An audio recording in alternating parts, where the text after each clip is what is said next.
التي صعدت لدوري يلو من خلال هذا الموسم. الدرعية الذي كان بطلا بطولة الكرة ملعوبة للجبلين والعرضية. الله الله الله،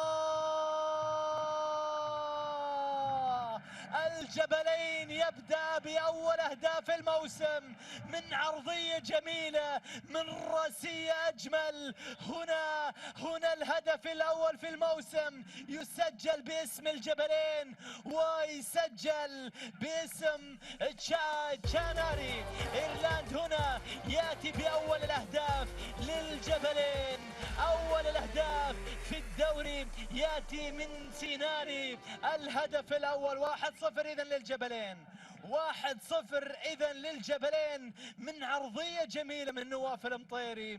نواف لعب الكرة مثالية، الكرة وصلت لراسية المهاجم، وصلت لإيرالد تشيناري براسية جميلة سكنت الشباك، سكنت شباك مسجد فريح. 1-0 الباطن في الجهة المقابلة في هذا اللقاء. وصلت الآن للباطن. الله الله الله،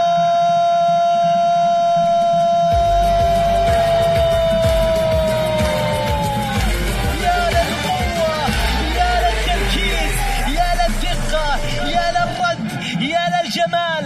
سماوي عالي عالي عالي عالي بال90 سماوي. الباطن يعدل النتيجة بقذيفة قوية وصلت في الشباك لتعلن عن هدف التعادل للباطن. يا للهدف، يا للجمال، يا للروعة، يا للقوة، يا للفن. فن هذه الكرة. هنا يأتي الهدف بصورة مثالية وجميلة للباطن. يأتي التعادل عند الدقيقة 33. أول صعود لنادي الباطن إلى دوري المحترفين السعودي. أيضا تواجد كان في دوري جميل وقتها، لكن الكرة للجبلين. هذا الجميل، هذا الجميل، هذا في دوري يلو من خلال هذا الموسم. الدرعية الذي كان بطلا الأهداف للجبلين.